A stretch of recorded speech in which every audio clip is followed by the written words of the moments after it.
Hello friends, welcome back to my channel. So ಇವತ್ತಿನ ವಿಡಿಯೋದಲ್ಲಿ ನಾನು ತಮ್ನೇಲಲ್ಲಿ ತಿಳಿಸಿರುವಂತೆ ವಿ ನೇಚರ್ ರೆಸಾರ್ಟ್ಗೆ ನಾವು ಹೋಗ್ತಾ ಇದ್ದೀವಿ. ನಾವು ಹೋಗ್ತಾ ಇದ್ದಿದ್ದು ಫ್ರೆಂಡ್ ಮಗುವಿನ ಬರ್ಡೇಗೆ. ಆದರೆ ನಮಗಲ್ಲಾಗಿದ್ದಂಥ ಎಕ್ಸ್ಪೀರಿಯನ್ಸ್ ಹಾಗೆಯೇ ಯಾವ ರೀತಿ ಫುಡ್ ಇತ್ತು ಪ್ರತಿಯೊಂದನ್ನು ಶೇರ್ ಮಾಡಿಕೊಂಡ್ರೆ ಯಾರಾದರೂ ಹೋಗಬೇಕು ಅಂತ ಅಂದ್ಕೊಂಡಿರೋರ್ಗೂ ಕೂಡ ಯೂಸ್ಫುಲ್ ಆಗುತ್ತೆ ಅಂತ ಹೇಳಿ. ಇದು ಬ್ಯಾಂಗ್ಳೂರಿಂದ ಜಸ್ಟ್ 55 ಕಿಲೋಮೀಟರ್ ದೂರದಲ್ಲಿದೆ. ಸೊ ಕನಕಪುರದಲ್ಲಿ ಈ ವಿ ನೇಚರ್ ರೆಸಾರ್ಟ್ ಲೊಕೇಟ್ ಆಗಿದೆ. ವೀಕೆಂಡಲ್ಲಿ ಫ್ರೆಂಡ್ಸ್ ಆ್ಯಂಡ್ ಫ್ಯಾಮಿಲಿ ಜೊತೆ ಒಂದು ಒಳ್ಳೆ ಟೈಮ್ನ ಸ್ಪೆಂಡ್ ಮಾಡಬೇಕು, ಹಾಗೆಯೇ ಒಂದು ಒಳ್ಳೆ ನೇಚರ್ನ ಎಂಜಾಯ್ ಮಾಡಬೇಕು ಅಂದರೆ ಡೆಫಿನೆಟ್ಲಿ ಈ ಒಂದು ರೆಸಾರ್ಟ್ನ ನಾವು ಸೆಲೆಕ್ಟ್ ಮಾಡ್ಕೊಳ್ಬೋದು. ಇಲ್ಲಿನ ಫುಡ್ ಆಗಿರ್ಬೋದು, ನೇಚರ್ ವ್ಯೂ ಆಗಿರ್ಬೋದು, ಪ್ರತಿಯೊಂದು ಸಿಕ್ಕಾಪಟ್ಟೆ ಚೆನ್ನಾಗಿದೆ. ನಾವು ಕರೆಕ್ಟಾಗಿ ಮಧ್ಯಾಹ್ನ ರೀಚ್ ಆಗಿದ್ವಿ, ಹಾಗಾಗಿ ನಾವು ಲಂಚ್ನ ಕೂಡ ಅಲ್ಲೇ ಮುಗಿಸ್ಕೊಂಡ್ವಿ. ಇಲ್ಲಿ ಅನ್ಲಿಮಿಟೆಡ್ ಲಂಚ್, ಡಿನ್ನರ್ ನೀವು ತೊಗೊಳ್ಳೋ ಪ್ಯಾಕೇಜ್ ಮೇಲೆ ಡಿಪೆಂಡ್ ಇರುತ್ತೆ. ಫುಡ್ ಟೇಸ್ಟ್ ಕೂಡ ಹಾಗೆಯೇ ತುಂಬಾ ಚೆನ್ನಾಗಿತ್ತು ಅಂತಲೇ ಹೇಳ್ಬೋದು. ಲಂಚ್ನ ಮುಗಿಸ್ಕೊಂಡು ನಾವು ಹೊರಟಿದ್ದು ರೂಮಿನ ಕಡೆಗೆ. ಬರ್ಡೇ ಬಂದು ಈವ್ನಿಂಗ್ ಆಗಿದ್ದರಿಂದ ನಾವು ಸ್ವಲ್ಪ ರೆಸ್ಟ್ ಮಾಡೋಣ ಅಂತ ಹೇಳಿ ರೂಮಿನ ಕಡೆಗೆ ಹೊರಟ್ವಿ. ರೂಮ್ಸು ಕೂಡ ತುಂಬಾ ಚೆನ್ನಾಗಿತ್ತು ಅಂತ ಹೇಳ್ಬೋದು. ಸೊ ಪ್ರತಿಯೊಂದು ಬ್ಯಾಂಬೂಯಿಂದನೇ ಅವರು ಡಿಸೈನ್ ಮಾಡಿದಂಥದ್ದು ನಮಗಂತೂ ತುಂಬಾ ಇಷ್ಟ ಆಯಿತು ಪರ್ಸ್ನಲಿ ಅಂತಲೇ ಹೇಳ್ಬೋದು. ಇಲ್ಲಿನ ಕಾಟ್ ಇರ್ಬೋದು ಅಥವಾ ಕೂತ್ಕೊಳ್ಳೋ ಚೇರ್ ಇರ್ಬೋದು, ಪ್ರತಿಯೊಂದೂ ಅವರು ಬ್ಯಾಂಬೂಯಿಂದನೇ ಡಿಸೈನ್ ಮಾಡಿದಂಥದ್ದು. ಸೊ ಅದು ಮೇಜರ್ ಅಟ್ರ್ಯಾಕ್ಷನ್ ಅಂತಲೇ ಹೇಳ್ಬೋದು. ನಮಗಂತೂ ತುಂಬಾ ಇಷ್ಟ ಆಯಿತು. ಇಲ್ಲಿ ಡೇ ಔಟ್ ಪ್ಯಾಕೇಜು ಡಿಫ್ರೆಂಟ್ ಪ್ರೈಸಸಲ್ಲಿ ಇರುತ್ತೆ, ಹಾಗೆಯೇ ನೈಟ್ ಸ್ಟೇ ಮಾಡ್ತೀನಿ ಅಂತ ಅಂದರೂ ಕೂಡ ಅದು ಡಿಫ್ರೆಂಟ್ ಪ್ರೈಸಸಲ್ಲಿ ಇರುತ್ತೆ. ಇಲ್ಲಿ ಡೇ ಔಟಿಂಗ್ ಪ್ಯಾಕೇಜ್ನ ನೀವು ತೊಗೊಳ್ತೀರಾ ಅಂತ ಅಂದರೆ 1300 ವಿತ್ ಬ್ರೇಕ್ಫಾಸ್ಟ್ ಇರುತ್ತೆ. ಸೊ 1200 ವಿತೌಟ್ ಬ್ರೇಕ್ಫಾಸ್ಟ್ ಕೂಡ ಇರುತ್ತೆ. ಹಾಗೆಯೇ ಡೇ ಔಟ್ ಪ್ಯಾಕೇಜಲ್ಲಿ ನಮಗೆ ಇಂಡೋರ್ ಆ್ಯಂಡ್ ಔಟ್ಡೋರ್ ಆ್ಯಕ್ಟಿವಿಟೀಸ್ ಕೂಡ ಇನ್ಕ್ಲೂಡ್ ಇರುತ್ತೆ. ತುಂಬ ಚಿಕ್ಕ ಮಕ್ಕಳನ್ನ ನಾವು ಹೊರಗಡೆ ಎಲ್ಲಿ ಟ್ರಿಪ್ ಅಂತ ಕರ್ಕೊಂಡು ಹೋಗೋದಕ್ಕೆ ಆಗೋದಿಲ್ಲ, ಅವರಿಗೆ ಇದು ಒಂದು ಬೆಸ್ಟ್ ಆಪ್ಷನ್. ನಾವು ಒಂದು ರೆಸಾರ್ಟಲ್ಲಿ ಸ್ಟೇ ಮಾಡೋದು ಅಥವಾ ಒಂದು ಡೇ ಔಟಿಂಗಿಗೆ ಬರೋದು ಅಂತಲೇ ಹೇಳ್ಬೋದು. ಏನಕ್ಕೆ ಅಂತಂದರೆ ಮಕ್ಳಿಗೂ ಕೂಡ ಸಮ್ ಆ್ಯಕ್ಟಿವಿಟೀಸ್ ಇರುತ್ತೆ, ಹಾಗೆಯೇ ಒಂದು ಒಳ್ಳೆ ನೇಚರ್ನ ಎಂಜಾಯ್ ಮಾಡ್ಬೋದು. ನನ್ನ ಸಜೆಷನ್ ಪ್ರಕಾರ ನಾವು ಚಿಕ್ಕ ಮಕ್ಕಳನ್ನ ಹೊರಗಡೆ ಎಲ್ಲೂ ಲಾಂಗ್ ಕರ್ಕೊಂಡು ಹೋಗೋದಕ್ಕಾಗಲ್ಲ, ಅವರಿಗೆಲ್ಲ ಇದು ಒಂದು ಬೆಸ್ಟ್ ಆಪ್ಷನ್ ಅಂತಲೇ ಹೇಳ್ಬೋದು. ರೂಮ್ ಕೂಡ ತುಂಬಾ ಸ್ಪೇಷಿಯಸ್ ಆಗಿದೆ, ಹಾಗೆ ಆಫೀಸ್ ವರ್ಕಿಂಗ್ ಸ್ಪೇಸ್ ಕೂಡ ಇದೆ. ಪ್ರತಿಯೊಂದನ್ನು ಅವರು ಬ್ಯಾಂಬೂಯಿಂದನೇ ಡಿಸೈನ್ ಮಾಡಿರೋದ್ರಿಂದ ಇದು ಮೇಜರ್ ಅಟ್ರ್ಯಾಕ್ಷನ್ ಅಂತಲೇ ಹೇಳ್ಬೋದು.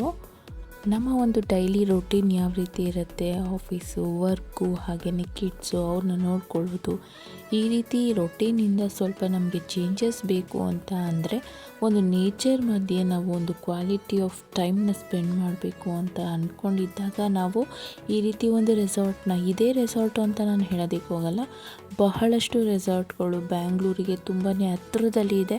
ನಾವು ಸೆಲೆಕ್ಟ್ ಮಾಡಿಕೊಂಡು ಒಂದು ಕ್ವಾಲಿಟಿ ಆಫ್ ಟೈಮ್ನ ಮಕ್ಕಳ ಜೊತೆ ಸ್ಪೆಂಡ್ ಮಾಡ್ಬೋದು. ಇಲ್ಲಿ ಸ್ಟೇ ಆಪ್ಷನ್ನ ನಾವು ನೋಡೋದಾದರೆ 2200 ಸ್ಟೇ ಆಪ್ಷನ್ ಸ್ಟಾರ್ಟ್ ಆಗುತ್ತೆ. ಸೊ ಟೆಂಟ್ ಸ್ಟೇ ಅವೈಲಬಲ್ ಇರುತ್ತೆ, ಒಂದು ಟೆಂಟನ್ನು ಕೊಡ್ತಾರೆ. ಸೊ ಅದರಲ್ಲಿ 2200 ಪರ್ ಹೆಡ್ ಆಗುತ್ತೆ ಒಂದು ನೈಟಿಗೆ. ಹಾಗೆಯೇ ನಿಮಗೆ ನಾರ್ಮಲ್ ರೂಮ್ಸ್ ಬೇಕು ಅಂತ ಅಂದರೆ 3000 ಪರ್ ಪರ್ಸನ್ ಆಗುತ್ತೆ. ಸೊ ಕಾಟೇಜ್ ಸ್ಟೇ ಅಂದರೆ ಸಪ್ರೇಟಾಗಿ ಈಗ ನಾನೇನು ರೂಮ್ ತೋರಿಸಿದೆ ಆ ಥರ ಸ್ಟೇ ಬೇಕು ಅಂತ ಅಂದರೆ 4000 ಪರ್ ಪರ್ಸನ್ ಆಗುತ್ತೆ. ಹಾಗೆಯೇ ಇಲ್ಲಿ ಕಾನ್ಫರೆನ್ಸ್, ಮೀಟಿಂಗ್ ಎಲ್ಲದಕ್ಕೂ ನಾವು ಬುಕ್ ಮಾಡ್ಕೊಳ್ಬೋದು. ಅಕಾರ್ಡಿಂಗ್ ಟು ದ ಮೆಂಬರ್ಸ್ ಅಲ್ಲಿ ಪ್ರೈಸಸ್ ಡಿಫ್ರೆನ್ಸ್ ಆಗುತ್ತೆ. ಈ ಒಂದು ಸ್ಟೇ ಆಪ್ಷನಲ್ಲಿ ನಿಮಗೆ ಏನೇನೆಲ್ಲ ಅವೈಲಬಲ್ ಇರುತ್ತೆ ಅಂತ ಹೇಳಿದ್ರೆ, indoor and outdoor activity, welcome drink ಇರುತ್ತೆ. ಔಟ್ಡೋರಲ್ಲಿ ರೋಪ್ ಆ್ಯಕ್ಟಿವಿಟಿ ಇರುತ್ತೆ, ಜಿಪ್ಲೈನ್ ಇರುತ್ತೆ, ಹಾಗೆಯೇ ಸ್ವಿಮ್ಮಿಂಗ್ ಪೂಲ್ ಇರುತ್ತೆ. ಫುಡ್ ಅನ್ಲಿಮಿಟೆಡ್ ಬಫೆಟ್ ಇರುತ್ತೆ. ಬ್ರೇಕ್ಫಾಸ್ಟ್, ಲಂಚ್ ಆ್ಯಂಡ್ ಡಿನ್ನರ್ ಮೂರು ಕೂಡ ಇದರಲ್ಲಿ ಅವೈಲಬಲ್ ಇರುತ್ತೆ. ಹಾಗೆಯೇ ಈವ್ನಿಂಗ್ ಸ್ನ್ಯಾಕ್ಸ್ ಕೂಡ ಇನ್ಕ್ಲೂಡ್ ಇರುತ್ತೆ. ಹಾಗೆಯೇ ನೀವೇನಾದರೂ ಇವೆಂಟ್ಗಳನ್ನ ಮಾಡಬೇಕು ಅಂದರೂ ಕೂಡ ಇಲ್ಲಿ ಸ್ಪೇಸ್ಗಳು ಸ್ಪೇಷಿಯಸ್ ಆಗಿ ಸಿಗುತ್ತೆ. ಬರ್ಡೇ ಪಾರ್ಟಿ ಆಗಿರ್ಬೋದು ಅಥವಾ ಆ್ಯನಿವರ್ಸರಿ ಆಗಿರ್ಬೋದು, ಪ್ರತಿಯೊಂದು ಇವೆಂಟನ್ನು ನೀವು ಇಲ್ಲಿ ಸೆಲೆಕ್ಟ್ ಮಾಡಿಕೊಂಡು ಅದ್ರ ತಕ್ಕಂಗೆ ಪ್ಯಾಕೇಜ್ಗಳಿರುತ್ತೆ, ಅದನ್ನು ನೀವು ತೊಗೊಂಡು ಇಲ್ಲಿ ಸೆಲೆಬ್ರೇಟ್ ಮಾಡ್ಕೊಳ್ಬೋದು. ಋತ್ವಿಕ್ನ ನಾವು ಕರ್ಕೊಂಡು ಬಂದಿರಲಿಲ್ಲ, ಲಡ್ಡು ಮಾತ್ರನೇ ನಮ್ಮ ಜೊತೆ ಬಂದಿದ್ದಂಥದ್ದು. ಸೊ ಅವಳು ಕೂಡ ಈ ಒಂದು ನೇಚರ್ ಎನ್ವಿರಾನ್ಮೆಂಟು ಪ್ರತಿಯೊಂದನ್ನು ಎಂಜಾಯ್ ಮಾಡಿದ್ಲು ಅಂತ ಹೇಳ್ಬೋದು. ಲಡ್ಡು, ಹೆಂಗೆ ಅನ್ನಿಸ್ತು ನಿನಗೆ ರೆಸಾರ್ಟ್ಗೆ ಹೋಗಿದ್ದು? ನನಗೆ ತುಂಬ ಇಷ್ಟ ಆಯಿತು. ಏನೆಲ್ಲ ಇಷ್ಟ ಆಯಿತು? ಮೆಚ್ಚಿಗಳು ಹೋಗಿವಿ, ಸ್ವಿಮ್ಮಿಂಗು ಹೋಗಿವಿ. ಇಷ್ಟ ಆಯ್ತಾ ಎಲ್ಲ? ಇಷ್ಟ ತಾತುಲ ನೋಡಿದ್ರಲ್ಲ ನಮ್ಮ ಲಡ್ಡು ಎಕ್ಸ್ಪೀರಿಯನ್ಸ್ ಹೇಗಿತ್ತು ಅಂತ ಲಡ್ಡುನೇ ಹೇಳಿದ್ಲಲ್ಲ. ಅದೇ ರೀತಿ ಪ್ರತಿಯೊಂದು ಮಕ್ಳಿಗೂ ಕೂಡ ಇದು ಆ್ಯಂಬಿಯನ್ಸ್ ಇರ್ಬೋದು, ಸ್ವಿಮ್ಮಿಂಗ್ ಪೂಲ್ ಇರ್ಬೋದು, ಪ್ರತಿಯೊಂದು ಇಷ್ಟ ಆಗತ್ತೆ. ನಾವಂತೂ ತುಂಬ ಹೊತ್ತು ಸ್ವಿಮ್ಮಿಂಗ್ ಪೂಲಲ್ಲೇ ಇದ್ವಿ ಅಂತ ಹೇಳ್ಬೋದು. ನನಗೆ ಬೇಸಿಕಲಿ ಸ್ವಿಮ್ಮಿಂಗ್ ಬರೋದಿಲ್ಲ, ಆದರೂ ಕೂಡ ಮಕ್ಕಳನ್ನ ಆಟ ಆಡ್ಸೋದಕ್ಕೆ ನಾನು ಜಾಸ್ತಿ ಹೊತ್ತು ಸ್ವಿಮ್ಮಿಂಗ್ ಪೂಲಲ್ಲಿ ಸ್ಪೆಂಡ್ ಮಾಡೋಕ್ಕೆ ಇಷ್ಟಪಡ್ತೀನಿ. ತುಂಬ ಜನ ತಿಳಿದಿರೋರು ಕೇಳ್ತಾ ಇರ್ತಾರೆ, ಸೊ ಪೃಥ್ವಿಕ್ ಯಾಕೆ ಯಾವ ಫೋಟೋದಲ್ಲೂ ಇರೋದಿಲ್ಲ, ಯಾವಾಗೂ ಜೊತೆಲಿರೋದಿಲ್ಲ ಅಂತ. ಆ್ಯಕ್ಚುಲಿಯಾಗಿ ಹೇಳಬೇಕು ಅಂದರೆ ಯಾವುದೇ ಹಾಲಿಡೇಸ್ ಬಂದರೂ ಕೂಡ ಅವನು ಮನೇಲಿರೋದಿಲ್ಲ, ಕಸಿನ್ಸ್ ಮನೆಗೆ ಹೋಗ್ತಾ ಇರ್ತಾನೆ. ಹಾಗಾಗಿ ಅವನಿಗೆ ಮನೇಲಿರೋದಕ್ಕಿಂತ ಹೊರಗಡೆ ಸ್ಪೆಂಡ್ ಮಾಡಿದ್ರೆ ತುಂಬ ಇಷ್ಟ ಆಗುತ್ತೆ. ಹಾಗಾಗಿ ಅವನು ಮೋಸ್ಟ್ ಆಫ್ ದ ಫೋಟೋಸಲ್ಲೂ ಕೂಡ ಇರೋದಿಲ್ಲ, ಹಾಗೆಯೇ ವೀಡಿಯೋಸಲ್ಲೂ ಕೂಡ ಇರೋದಿಲ್ಲ. ತುಂಬ ಜನ ಅದನ್ನು ಕೂಡ ಯೋಚನೆ ಮಾಡ್ತಾರೆ, ನಾವು ಎಲ್ಲ ಕಡೆ ಪೃಥ್ವಿಕ್ನ ಬಿಟ್ಟು ಹೋಗ್ತಿರ್ತೀವಿ ಅಂತ. ಬಟ್ ಹೇಳಬೇಕು ಅಂದರೆ ಅವನು ಪ್ರಾಪರಾಗಿ ಹಾಲಿಡೇಸಲ್ಲಿ ಮನೇಲಿರೋದಿಲ್ಲ, ನಾವು ಎಲ್ಲೇ ಆದರೂ ಕರ್ಕೊಂಡು ಹೋಗೋದಕ್ಕೆ. ಪಾಪು ಇನ್ನು ಚಿಕ್ಕವಳಾಗಿರೋದ್ರಿಂದ ಅವಳು ಯಾವಾಗಲೂ ನಮ್ಮ ಜೊತೆಲೇ ಇರ್ತಾಳೆ, ಹಾಗಾಗಿ ನಾವು ಜೊತೆಲಿ ಕರ್ಕೊಂಡು ಹೋಗ್ತೀವಿ ಅಷ್ಟೇ. ಪೂಲಲ್ಲೆಲ್ಲ ಆಟ ಆಡಿಕೊಂಡು ಹಾಗೆಯೇ ರೈನ್ ಡ್ಯಾನ್ಸ್ನ ಕೂಡ ಮುಗಿಸ್ಕೊಂಡು ಬರ್ಡೇ ಟೈಮ್ ಅಷ್ಟೊತ್ತಿಗೆ ರೆಡಿ ಆಗಿಬಿಟ್ಟು ಬರ್ಡೇ ಕೂಡ ಬಂದ್ವಿ. ಸೊ ನಾನು ಯಾವುದೇ ರೀತಿ ಬರ್ಡೇಯಲ್ಲಿ ವೀಡಿಯೋಸ್ ಯಾವುದು ತೆಗಿಯೋದಕ್ಕೆ ಹೋಗಲಿಲ್ಲ. ಅವ್ರದ್ದೇ ಅಂತಂತ ಒಂದು ಪರ್ಸ್ನಲ್ ಇರುತ್ತೆ, ಸೊ ಅದನ್ನು ನಾನು ರೆಸ್ಪೆಕ್ಟ್ ಮಾಡ್ತೀನಿ. ಹಾಗಾಗಿ ಬರ್ಡೇ ಟೈಮಲ್ಲಿ ನಾನು ಯಾವುದೇ ರೀತಿ ವೀಡಿಯೋಸ್ನ ಮಾಡ್ಕೊಳ್ಳಿಲ್ಲ. ಹಾಗೆ ಅಲ್ಲೇ ಈವ್ನಿಂಗ್ ಸ್ನ್ಯಾಕ್ಸ್ನ ಕೂಡ ಮುಗಿಸ್ಕೊಂಡ್ವಿ. ಇಲ್ಲಿ ಸ್ನ್ಯಾಕ್ಸಲ್ಲಿ ನಿಮಗೆ ಕಾಫಿ ಟೀ ಕೂಡ ಅವೈಲಬಲ್ ಇರುತ್ತೆ, ಹಾಗೆಯೇ ಬೋಂಡ ಅಥವಾ ಬಜ್ಜಿ ಅಥವಾ ಪಕೋಡ ಈ ಥರದ್ದು ಕೂಡ ಆಪ್ಷನ್ಸ್ ಇರುತ್ತೆ. ಬಟ್ ನಾವು ಕರೆಕ್ಟಾಗಿ ಸ್ನ್ಯಾಕ್ಸ್ ಟೈಮಿಗೆ ಬಂದಿರಲಿಲ್ಲ. ಪಾಪು ಇರೋದ್ರಿಂದ ನಾವು ಸಪ್ರೇಟಾಗಿ ಪಾಪುಗೆ ಅಂತ ಫ್ರೆಂಚ್ ಫ್ರೈಸ್ನ ಮಾಡಿಸ್ಕೊಂಡಿದ್ವಿ. ಇಲ್ಲಿನ ಸ್ಟಾಫ್ ಕೂಡ ಆಗಿರ್ಬೋದು, ಪ್ರತಿಯೊಬ್ಬರೂ ತುಂಬ ಚೆನ್ನಾಗಿ ರೆಸ್ಪಾಂಡ್ ಮಾಡ್ತಾರೆ ಅಂತಲೇ ಹೇಳ್ಬೋದು.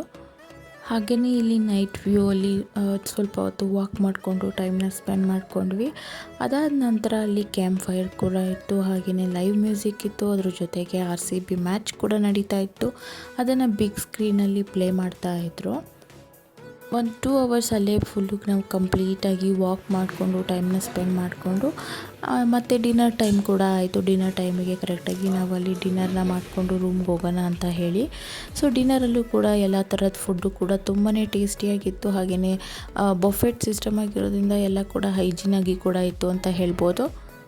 ಡಿನ್ನರೆಲ್ಲ ಮಾಡಿಕೊಂಡು ಸ್ವಲ್ಪ ಹೊತ್ತು ವಾಕ್ ಮಾಡಿಕೊಂಡು ಹಾಗೆಯೇ ರೂಮಿಗೆ ಬಂದ್ವಿ. ಇದಾದ ನಂತರ ನನಗೆ ಅರ್ಲಿ ಮಾರ್ನಿಂಗಲ್ಲಿ ಇಲ್ಲಿ ವ್ಯೂ ಯಾವ ರೀತಿ ಇರುತ್ತೆ ಅಂತ ನೋಡಬೇಕಂತ ತುಂಬಾ ಆಸೆ ಇತ್ತು. ಪಾಪು ಕೂಡ ಇನ್ನೂ ಮಲಗಿದ್ಲು, ಹಾಗಾಗಿ ಬೆಳಗ್ಗೆನೇ ಎದ್ದು ನಾನು ಕಂಪ್ಲೀಟಾಗಿ ರೆಸಾರ್ಟ್ನ ಅರ್ಲಿ ಮಾರ್ನಿಂಗಲ್ಲಿ ವ್ಯೂ ಹೇಗಿರುತ್ತೆ ಅಂತ ಹೇಳಿ ವಿಡಿಯೋ ಮಾಡಿಕೊಂಡೆ. ಸೊ ನಿಮಗೂ ಕೂಡ ಆ ಒಂದು ಗ್ಲಿಮ್ಸಸ್ ನಾನು ತೊಗೊಂಡಿದ್ದೀನಿ, ಅದನ್ನು ಶೇರ್ ಮಾಡ್ಕೊಳ್ತಾ ಇದ್ದೀನಿ ನೋಡಿ. ಇದು ಬಂದು ಯಾರಾದರೂ ಇವೆಂಟ್ನ ಮಾಡಬೇಕು ಅಂದರೆ ಈ ಸ್ಪೇಸ್ನ ಯುಟಿಲೈಸ್ ಮಾಡಿಕೊಂಡು ಇವೆಂಟ್ಗಳನ್ನ ಮಾಡ್ಕೊಳ್ಬೋದು. ಜೊತೆಗೆ LED ಸ್ಕ್ರೀನ್ ಕೂಡ ಕೊಟ್ಟಿರ್ತಾರೆ. ಇದು ಬಂದು ನಮಗೆ ಅವರು ಸ್ಟೇ ಆಪ್ಷನ್ನಲ್ಲಿ ಕೊಟ್ಟಿರುವಂಥ ಕಾಟೇಜಸ್ ಇರುತ್ತೆ, private cottages with AC available ಇರುತ್ತೆ. ದ ಪ್ರೈಸಸ್ ಆಲ್ರೆಡಿ ಮೆನ್ಷನ್ ಮಾಡ್ದಂಗೆ ಪರ್ ಹೆಡ್ ಇದು 4000 ಆಗುತ್ತೆ.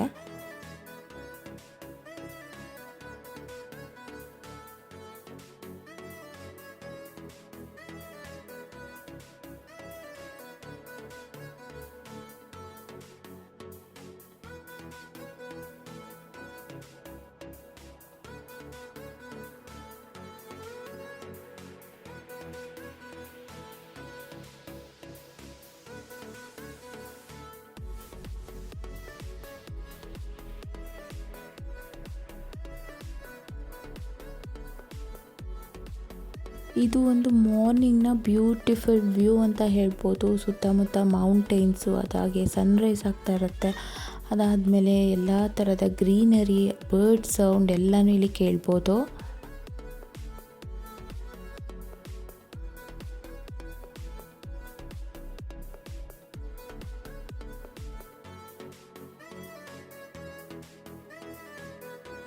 ಇದು ಚಿಲ್ಡ್ರನ್ಸ್ ಪ್ಲೇ ಏರಿಯಾ ಆಗಿರುತ್ತೆ.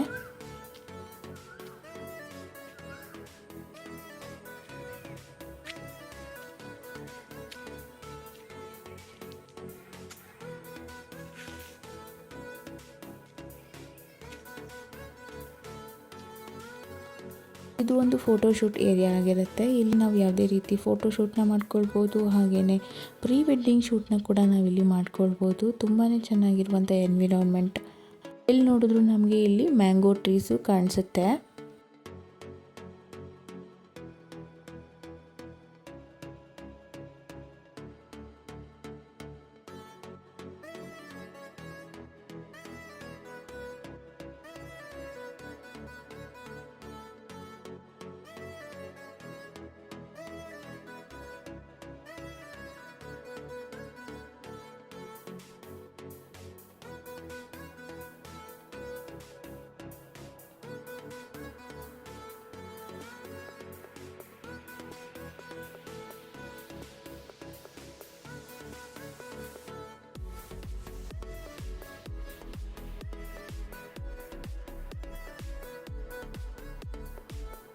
ಇದರಲ್ಲಿ ಇನ್ನೊಂದು ಅಟ್ರಾಕ್ಷನ್ ಏನಂತ ಅಂದರೆ ಎಲ್ಲ ಥರದ ಕಲ್ಲಿನ ಮೇಲೆ ಈ ಥರ ನೇಮ್ಸ್ಗಳನ್ನ ಹಾಕಿರ್ತಾರೆ. ಅದೊಂದು ಬ್ಯೂಟಿಫುಲ್ಲಾಗಿ ಕಾಣಿಸುತ್ತೆ ಅಂತ ಹೇಳ್ಬೋದು. ಪಾಪು ಇನ್ನೂ ಮಲ್ಕೊಂಡಿದ್ಲು. ಬ್ರೇಕ್ಫಾಸ್ಟಿಗೂ ಕೂಡ ಟೈಮ್ ಆಗಿತ್ತು, ಹಾಗಾಗಿ ಎಬ್ಬಿಸಿ ಫ್ರೆಶ್ ಅಪ್ ಮಾಡಿ ಬ್ರೇಕ್ಫಾಸ್ಟಿಗೆ ಕೂಡ ಕರ್ಕೊಂಡು ಹೋದ್ವಿ. ಬ್ರೇಕ್ಫಾಸ್ಟು ಕೂಡ ಬಫೆಟೇ ಇರುತ್ತೆ. ಸುಮಾರಷ್ಟು ಆಪ್ಷನ್ಸ್ಗಳು ನಮಗೆ ಬ್ರೇಕ್ಫಾಸ್ಟಲ್ಲಿ ಸಿಗುತ್ತೆ. ಸೊ ಅದರಲ್ಲಿ ಏನೇನು ಮೆನು ಇರುತ್ತೆ ಬ್ರೇಕ್ಫಾಸ್ಟಲ್ಲಿ ಅಂತ ನಾನಿಲ್ಲಿ ಸೈಡಲ್ಲಿ ಮೆನ್ಷನ್ ಮಾಡ್ತೀನಿ. ಇನ್ನು ಸ್ಟೇ ಆಪ್ಷನ್ ನೋಡೋದಾದರೆ ನಿಮಗೆ ಚೆಕ್-ಇನ್ ಬಂದು 1 PM ಇರುತ್ತೆ ಮಧ್ಯಾಹ್ನ ವಿತ್ ಲಂಚು. ಅದಾದಮೇಲೆ ಈವ್ನಿಂಗ್ ಸ್ನ್ಯಾಕ್ಸ್ ಇರುತ್ತೆ, ಅದಾದಮೇಲೆ ಡಿನ್ನರ್ ಇರುತ್ತೆ, ಮಾರ್ನಿಂಗ್ ಬ್ರೇಕ್ಫಾಸ್ಟ್ ಇರುತ್ತೆ. ಅದಾದ ನಂತರ ನೀವು ಚೆಕ್ಔಟ್ ಮಾಡ್ಕೊಳ್ಬೋದು. ವಿತಿನ್ 11 o'clock ಚೆಕ್ಔಟ್ ಇರುತ್ತೆ. ಬ್ರೇಕ್ಫಾಸ್ಟ್ ಆದ ನಂತರ ನಮಗೆ ಚೆಕ್ಔಟ್ ಆಗೋದಕ್ಕೆ ಇನ್ನೂ ಸ್ವಲ್ಪ ಟೈಮ್ ಇತ್ತು, ಹಾಗಾಗಿ ಗಾರ್ಡನಲ್ಲಿ ಟೈಮ್ನ ಸ್ಪೆಂಡ್ ಮಾಡ್ತಾಯಿದ್ವಿ. ಇದಾದ ನಂತರ ಮತ್ತೆ ಸ್ವಿಮ್ಮಿಂಗ್ ಪೂಲ್ನ ನೋಡಿಬಿಟ್ಟು ಲಡ್ಡು ತುಂಬಾ ಹಠ ಮಾಡ್ತಾಯಿತ್ತು. ಸೊ ಇನ್ನೊಂದು ಸರಿ ಸ್ವಿಮ್ಮಿಂಗ್ ಪೂಲಿಗೆ ಕರ್ಕೊಂಡು ಹೋಗೋಣ ಅಂತ ಹೇಳಿ ಕರ್ಕೊಂಡು ಹೋಗ್ತಾ ಇದ್ವಿ.